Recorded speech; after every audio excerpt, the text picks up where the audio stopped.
Welcome to the Real News Network. I'm Paul Jay in Baltimore, and welcome to this week's version of the Black Financial and Fraud Report with Bill Black, who now joins us. Bill's an associate professor of economics and law at the University of Missouri, Kansas City. He's a white-collar criminologist, a former financial regulator, and author of the book, The Best Way to Rob a Bank is to Own One.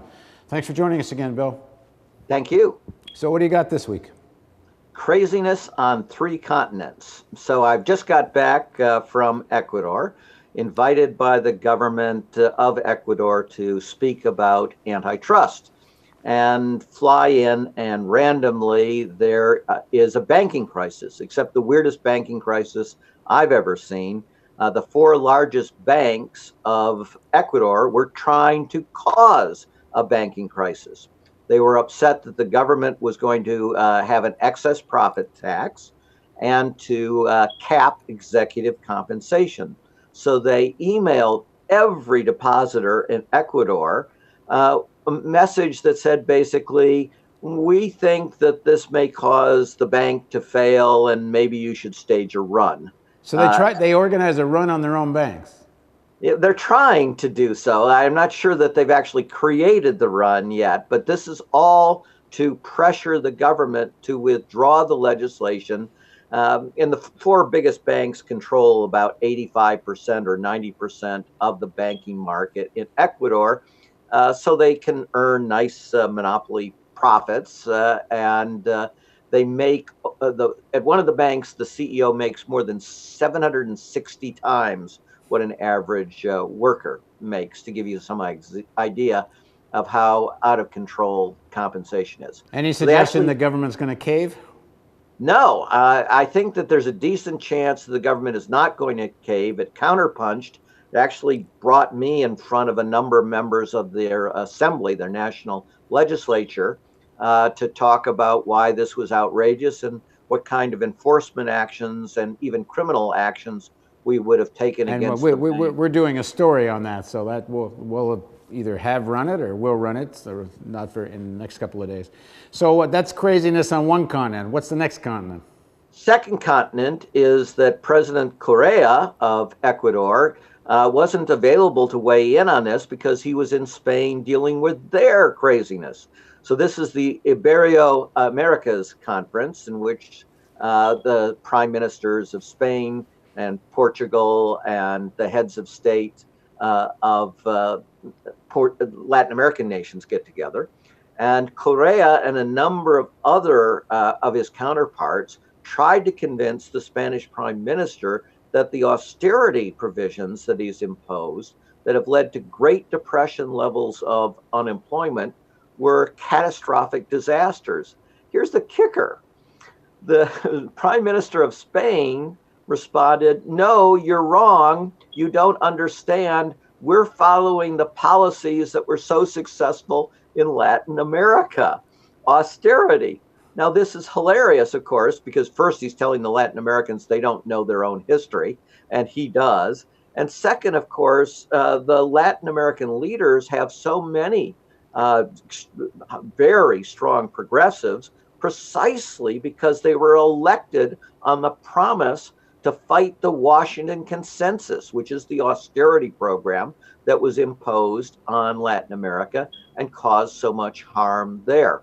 So we have an effort by the colonies to try to save the mother country, and instead the mother country is responding with fictions about the histories of Latin America and telling the Latin American presidents they don't understand their own histories. All right, so that's pretty crazy. What's the next continent? Pretty crazy. And the third is a follow-up on a story we did earlier, craziness in the heartland. So we talked before about how Kansas had a purge of even the moderate conservatives, and only Tea Party fanatics stayed in charge. And they adopted the following fiscal plan for Kansas. They're going to eliminate all income taxes, starting with every business owner gets his income tax eliminated. And they're going to replace the lost revenue partially with highly regressive sales taxes that will hit hardest on poorer people in Kansas.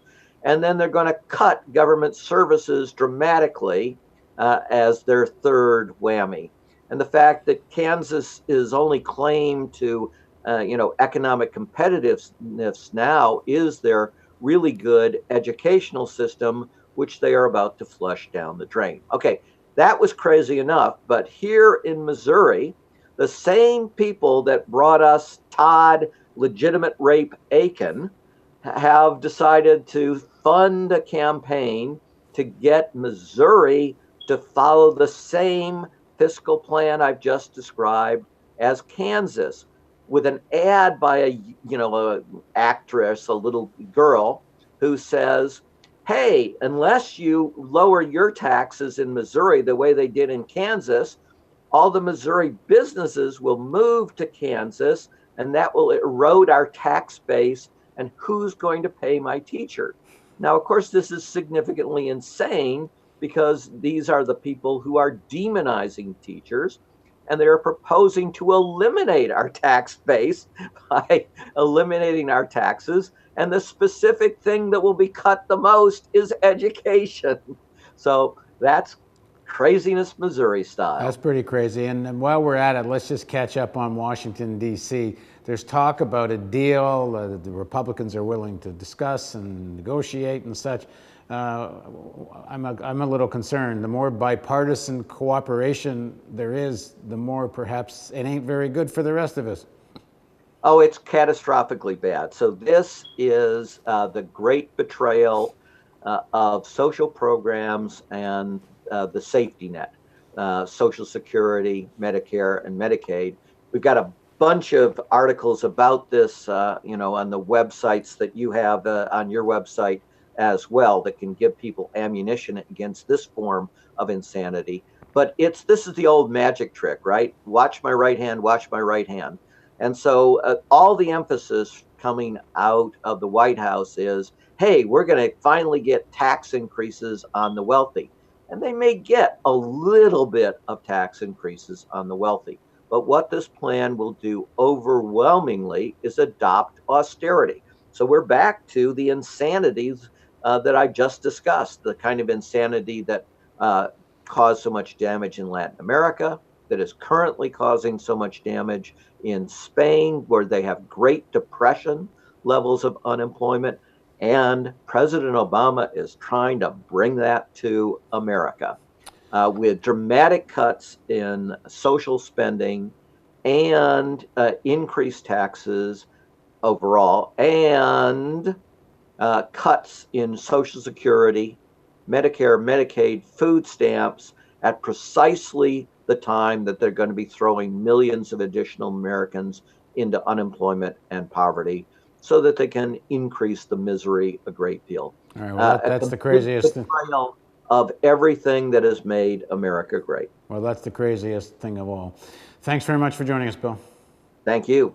And thank you for joining us on the Real News Network. Don't forget, we're in our year-end fundraising campaign.